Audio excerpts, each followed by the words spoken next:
Parliament is back this week and there's plenty on the agenda, although I have to say not much of it seems positive for the country.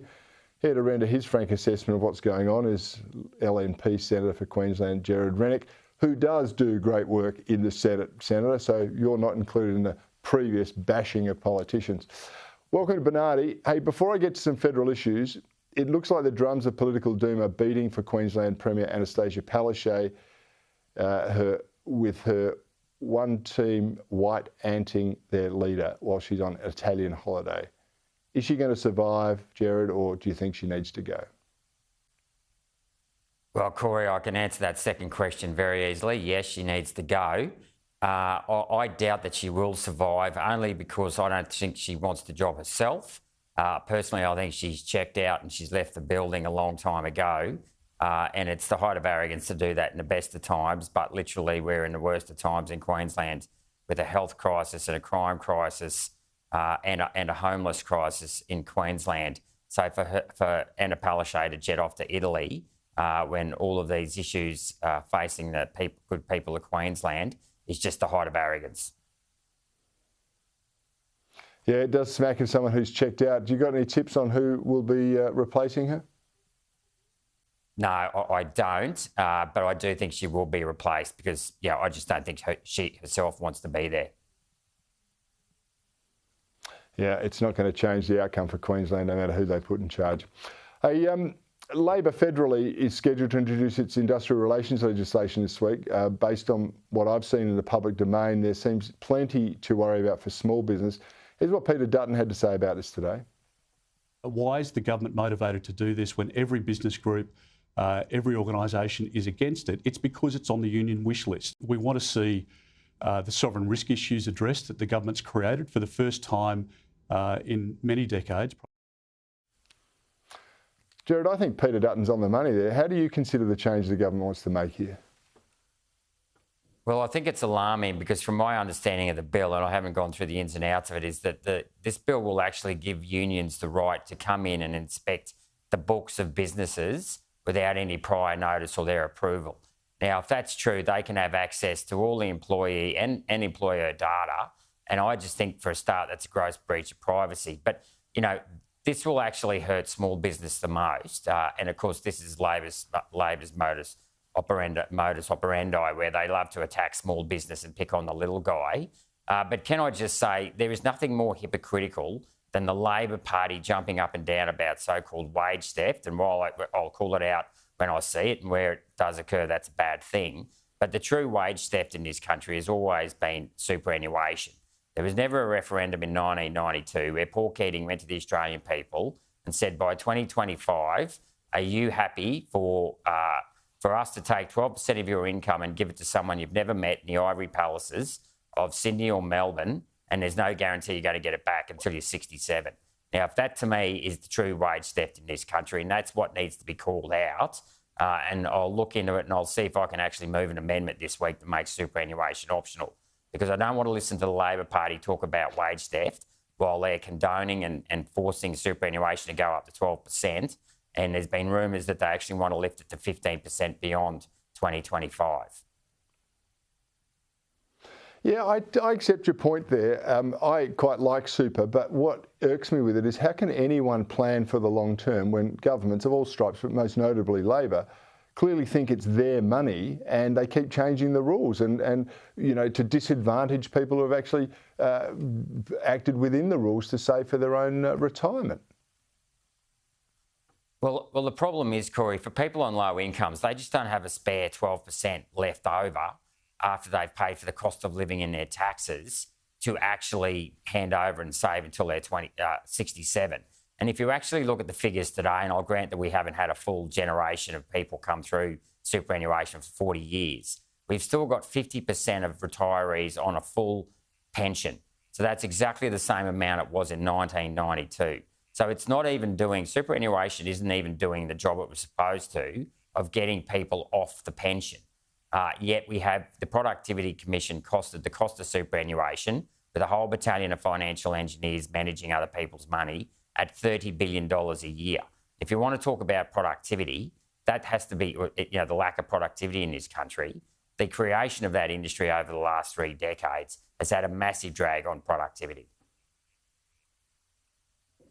Yeah, and no surprise who dominates it, the industry super funds, and they are a flow of cash through the Labor Party. No coincidence there.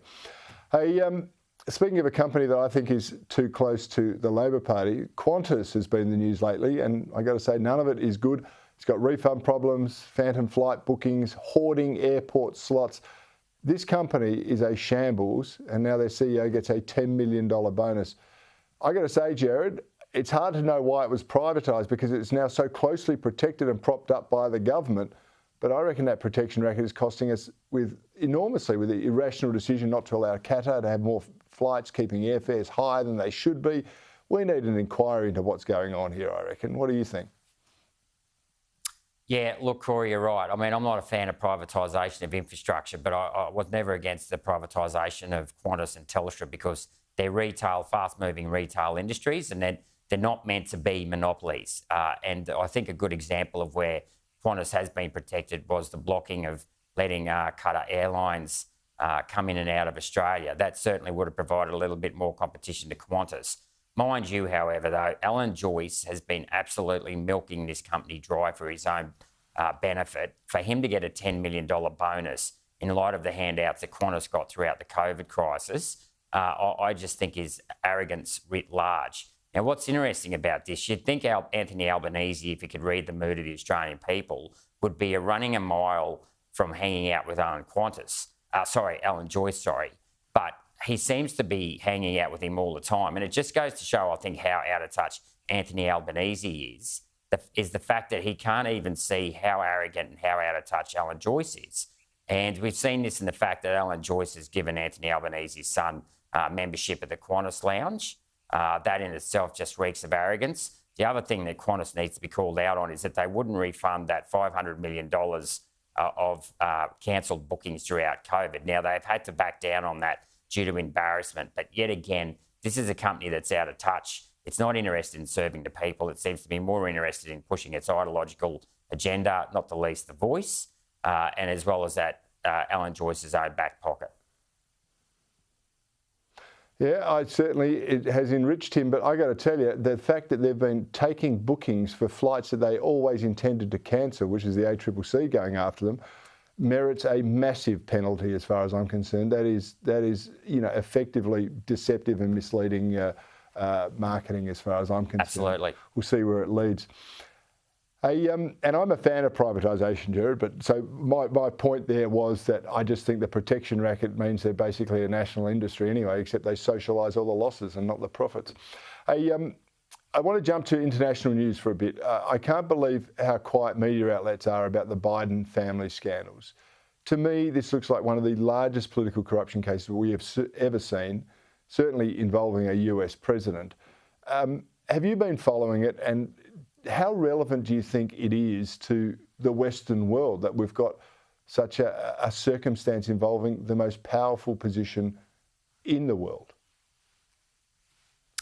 Oh, I think it's very relevant to the Western world, Cory, and in particular the lack of media scrutiny that's being applied to President Biden at the moment and his dealings with his son Hunter Biden, and whether that was payments coming from China or the Ukraine, or in many of the other things the Democrats have gotten up to in the last few years, not the least of which was the Russian collusion with Trump that was all proved to be false. I think the fact that, and I think it was discussed earlier tonight on Sky actually, there was a bit of focus on Washington Post and how 40 years ago or 50 years ago, it was the Washington Post and the journalists who actually uncovered Watergate. But today, rather than investigate these issues, there seems to be a lack of investigative journalists, in the mainstream media. And God forbid, if you are sort of try to call anything out in social media, you're immediately labelled a conspiracy theorist. But today, the mainstream media seems more interested in covering up those crimes or allegations or misbehaviour of politicians on the left than they are in exposing them. And that's a real concern.